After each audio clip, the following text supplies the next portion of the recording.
सो अभी जो हम लोग टॉपिक डिस्कस करने वाले हैं that is basically your uterine action. Okay, so ये भी आपका एक लेबर का ही एबनॉर्मेलिटी है जिसमें लेबर में ही कुछ इशू आ रहा है। ओके, और इस लेबर में जो इशू आ रहा है इसकी वजह से भी आपकी जो डिलीवरी है वो टेक्स प्लेस नहीं करती है कई बार। तो now let's start the topic. इसकी अगर मैं डेफिनेशन बोलूं तो it's very simple, any deviation of normal, okay, any deviation of normal pattern of uterine contraction affecting the course of labor is designated as disordered or abnormal uterine action। very simple, आपका जो uterus है, जो normal contraction का जो pattern था वो disturb हो चुका है गाइस। वेरी सिंपल, ओके, तो कंफ्यूज नहीं होना है। What is uterine action? The normal pattern of the contractions of the uterus. Now it's, वो थोड़ा affect हो चुका है, वो disordered है अब। All right?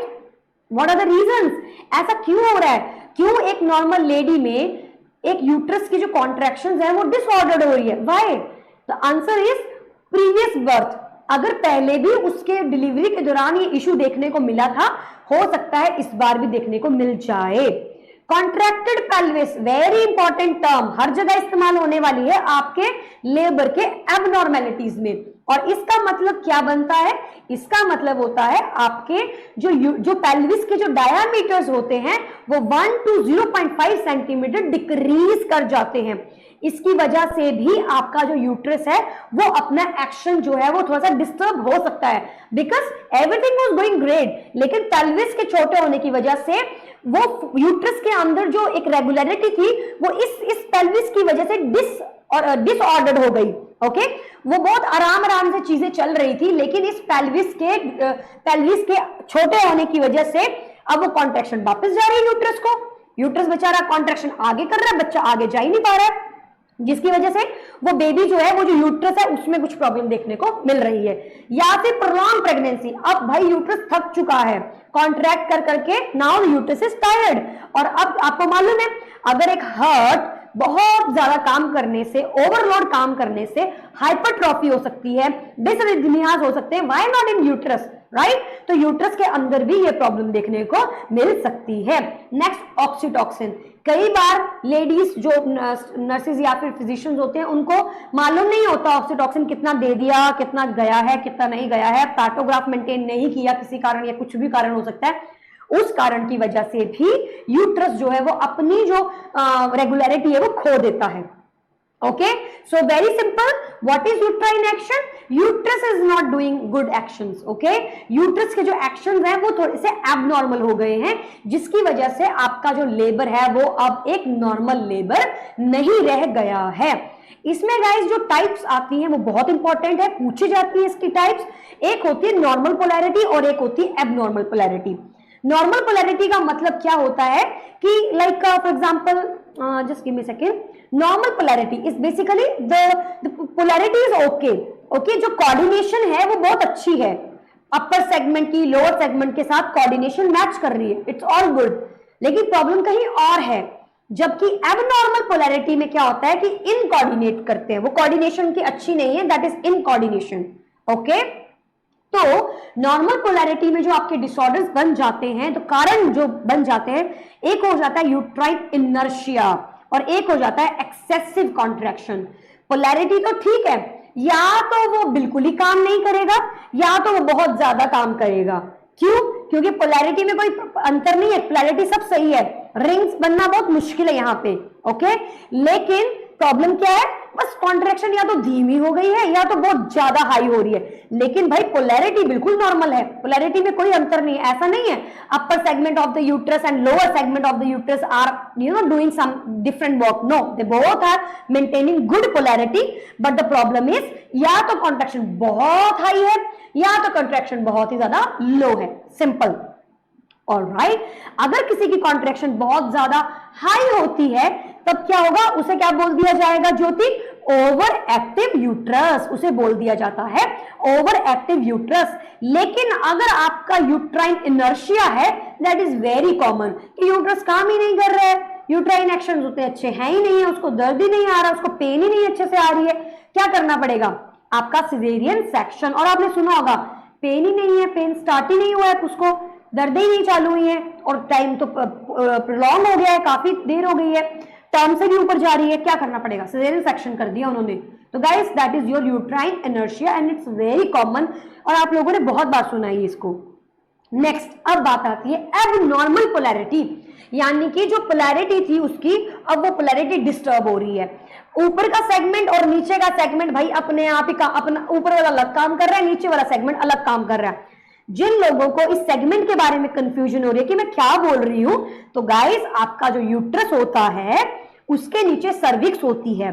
सर्विक्स जो है वो धीरे धीरे इमर्ज कर जाती है आपके यूट्रस के अंदर, जिसे हम सर्विक्स इमर्जमेंट या एफेसमेंट बोल देते हैं। तो जो आपका यूट्रस ऊपर वाला हिस्सा होता है उसे अपर सेगमेंट बोल दिया जाता है और जो नीचे सर्विक्स से जो एफेसमेंट करके जो सेगमेंट ऊपर चली जाती है उसे lower segment of the uterus बोल दिया जाता है।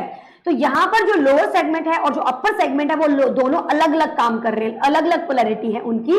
वो इस टाइप का अगर एबनॉर्मल देखने को मिलती है तो उसे हम बोल देते हैं abnormal polarity of the uterine action. इसके अगर मैं टाइप्स की बात करूं तो आपके सामने आता है spastic lower segment, colicky uterus, generalized tonic contraction, cervix dystocia, asymmetry uterine contraction and constricted rings. तो गाइज यहां पे ये जो टर्म आप देख रहे हो constricted rings, it's a big red flag, okay, because पता ही नहीं चलता इन रिंग्स के बारे में और तब पता चलता है जब सर्जरी की जाती है, सिजेरियन सेक्शन किया जाता है तो अंदर देखा, जब अंदर देखने को मिलता है कि यार रिंग थी यहाँ पे तो इसीलिए बच्चा बाहर नहीं आ रहा था। Okay, so guys abnormal polarity in coordination होना, इसका मतलब होता है इन कोऑर्डिनेशन है आपके यूट्राइन एक्शंस के अंदर। Okay, now let's discuss one by one. Number 1, cervical dystocia. Cervical dystocia का मतलब होता है unable to dilate despite of good uterine contraction. तो सर्वाइकल डिस्टोशिया का मतलब क्या है कि आपका जो यूट्रस है अच्छे से कॉन्ट्रैक्ट करने के बावजूद भी आपकी जो लोअर सेगमेंट है, आपका जो सर्विक्स है वो डायलेट ही नहीं हो रहा है। ऊपर अच्छी कॉन्ट्रैक्शन है, नीचे कॉन्ट्रैक्शन होने के बावजूद भी वो नहीं कर रहा है, तो यानी पोलैरिटी खराब है। Next, uterine inertia. इसका मतलब होता है हाइपोटोनिया, यानी कि this is a common type of disorder in which contraction less serious, contraction उतने अच्छे से आते ही नहीं है and it may complicate any stage of labour, और ये किसी भी स्टेज को कॉम्प्लिकेट कर सकते हैं। Even I have seen some time कि बेबी का हेड बाहर आ चुका होता है, कॉन्ट्रैक्शंस ही नहीं आते, उस सर को वापस डालना पड़ता है अंदर। Just imagine. और ये हमने अपने गायनी वाले डिपार्टमेंट में भाई बहुत बार देखा है कि बच्चे का सर तक बाहर आ जाता है और मदर को अच्छे से धुलाई होती है मदर की अच्छे से कि भाई तुम पेन लो, बट ये नहीं मालूम कि बेचारी यूट्राइन इनर्शिया में है और हाइपोटोनिया में है और वो नहीं, कॉन्ट्रैक्शंस ही नहीं है उतनी अच्छे से। उस टाइम पे हाथों से पता नहीं क्या क्या पुश करके बस बच्चे को बाहर निकाला जाता है और कई बार बच्चे को वापस भी डाला जाता है ताकि उसकी सर्जरी कर सके। किसी को इस प्रोसीजर का नाम मालूम है? What is the name of the procedure जिसमें बेबी एक हेड बाहर आने के बाद वापस डाला जाता है? It's a rescue manoeuvre. Anyone, any idea? Yes guys, all right, no issue. So मैं आपको बताती हूँ। ओके, तो यूट्राइन इनर्शिया मैंने बता दिया। ओके, तो ये फर्स्ट स्टेज में भी हो सकता है, सेकंड स्टेज, कभी भी उसकी जो कॉन्ट्रैक्शन की जो एबिलिटी है, वो जो ताकत है वो कभी भी जा सकती है। ओके, हाइपरटोनिसिटी भी कभी भी जा सकती है। हम सब लोगों को मालूम है कि यूट्रस की जो कॉन्ट्रैक्शन की जो प्रेशर है वो it's like more than 25 mmHg, लेकिन यहाँ पे बेचारी वो 25 mmHg से ज्यादा मेंटेन ही नहीं कर पाती है। ओके, लेस देन 25 से ऊपर जा ही नहीं पाता है। That is basically your uterine inertia. Next, spastic lower segment. Spastic lower segment किसे बोलते हैं? जब आपका फंडल डोमिनेंस इज लैकिंग। आपको मालूम है what is फंडल dominance? First stage of labour के अंदर जो फैक्टर रिस्पॉन्सिबल थे नॉर्मल डिलीवरी करवाने के लिए, उसमें फंडल डोमिनेंस मैंने सबसे पहले पढ़ाया था कि भाई फंडल डोमिनेंस पे ही एक पॉइंट होता है जहां से यूट्राइन कॉन्ट्रैक्शन स्टार्ट होती है, लेकिन फंडल डोमिनेंस ना होने की वजह से, लैक होने की वजह से वहां पर कॉन्ट्रैक्शन की जो पोलैरिटी है वो रिवर्स हो जाएगी।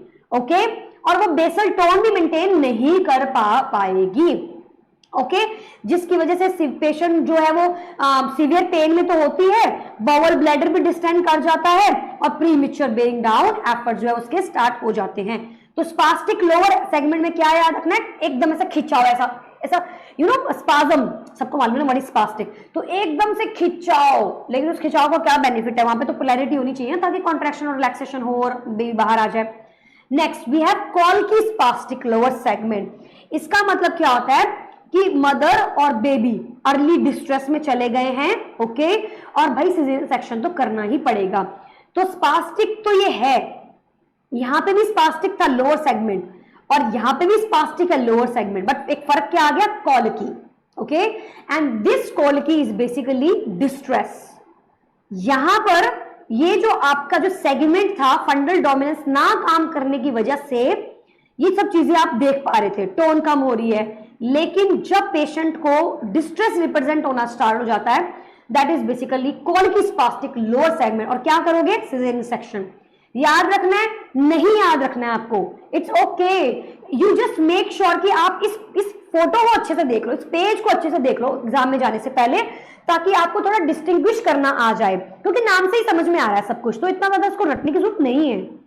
Next, constricted rings, yes this is important, ये कुछ पॉइंट है जो आपको ध्यान में रखना है। तो गाइस होता क्या है, आपका जो लोकलाइज स्पास्टिक कॉन्ट्रैक्शन जो चल रही है, ये जो आपके टाइप्स हैं ये सब हो रहे हैं, ओके, मसल फाइबर ये सब कुछ हो रहा है, टेक्स प्लेस हो रहा है usually at the junction of upper and lower segment.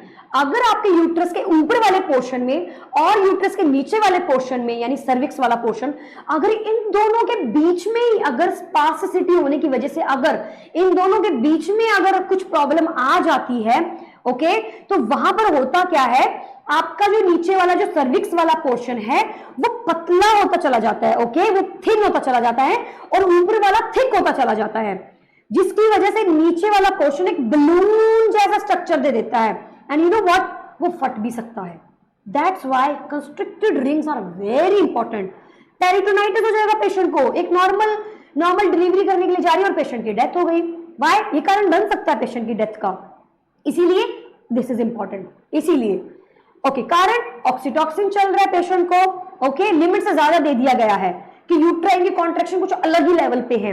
Difficult to diagnose in labour, भाई लेबर में इसका पता लगाना बहुत ही मुश्किल होता है क्योंकि रिंग्स अंदर की तरफ होती हैं, आप देख ही नहीं पाओगे, it's very difficult. Ring is not felt नहीं कर सकते, प्रोलॉन्ग लेबर में चली जाएगी लेडी। फैक्ट क्या है इसके बारे में, सर्विकल अफेसमेंट, सर्विकल डायलेशन सब अच्छे से हुआ, पर स्टेशन वहीं का वही है, स्टेशन प्लस में आ ही नहीं रहा है, स्टेशन 0 का 0 ही है, वो बस ईश्वर स्पाइन पे ही रुका हुआ है, सर नीचे ही नहीं आ रहा। व्हाई, बिकॉज पीछे से जकड़ रखा हुआ है, किसने, इस अपर और लोअर सेगमेंट में जो रिंग बनी है ना बीच में, इसने जकड़ के रख रखा है बच्चा। सर्विक्स डायलेशन भी अच्छे से है, अफेसमेंट भी अच्छे से, फिर भी बच्चा नीचे नहीं आ रहा है।